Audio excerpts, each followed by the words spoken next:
Blue Monkey Bicycles is going to China to visit some electric bike factories, and I want you to come along with me.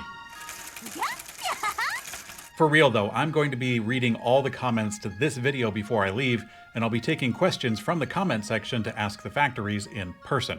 Now, before you light it up, let me give you a little bit of background, tell you exactly where I'm going, and you'll also learn a little bit something personal about me. So yeah, if you didn't know, virtually all bicycle parts are made in China. Now, some industries enjoy a more global production model, but when it comes to the electric bikes, well, it's really rare to find anyone that's sourcing parts from anywhere else in the world.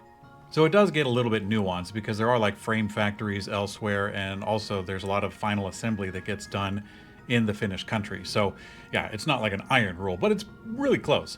And the fact of the matter is that China has the tools, the machines, the materials, the logistics, and more recently, the talent to make really good electric bikes.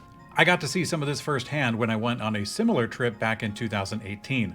The factories that I saw were hell-bent on delivering confirmed, spec'd, well-tested product at a huge scale. Having this kind of drive and focus allows their customers, which is the bike companies, a lot of flexibility to combine and match parts to fit the end user.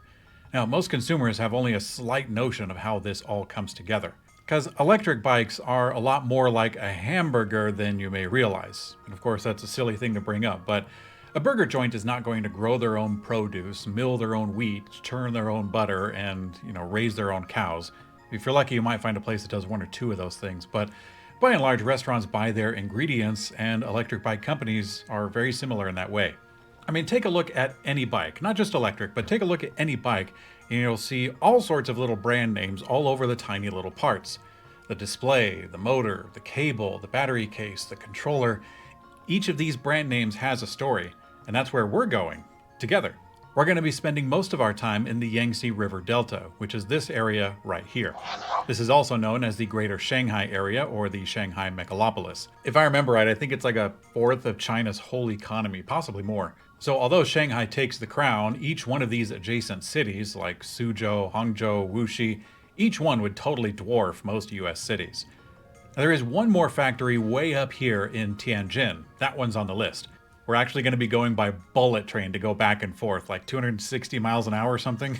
It's cool. So let me tell you about the factories we're going to be visiting. We're going to be going to APT Displays, Truck Run Motor, VeloFox Displays, Julek Connectors, LD Controllers, and my old friends at Rienshin Battery Cases.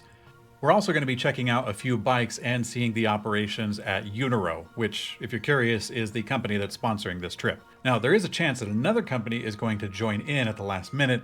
If that does happen, I will announce it on a YouTube community post, and you can subscribe and hit the bell icon if you want YouTube to harass you about that. So again, right before the flight, and perhaps before every visit, I'm going to be taking time to read all the comments of this video. If there's any questions for a specific company, put that in the first line so that I can find it easier in the moment. Of course, general questions or travel vlog requests, those will be accepted too. The schedule is kind of tight, so I'll see what I can do for those ones. Y'all don't even know, I am so excited for this trip, and this time I'm really happy to be taking you guys along with me. I don't really talk about it a whole lot, but as a hobby, I actually study Chinese history, culture, and literature, and I've done so for about 8 years. During COVID, I actually took some remote courses from Harvard, so I know it's a little bit off topic, but I say this with the hope that I can provide you guys with some sort of connection to the land and the people that I've come to love so much. So yeah, let me know if you're interested in anything like that, and I can throw up some references or short videos on interesting historical or cultural things that come up along the way. Okay, I've said enough. You go ahead to the comment section and let her rip. I'm Mikey for Blue Monkey Bicycles, and I will see you in China.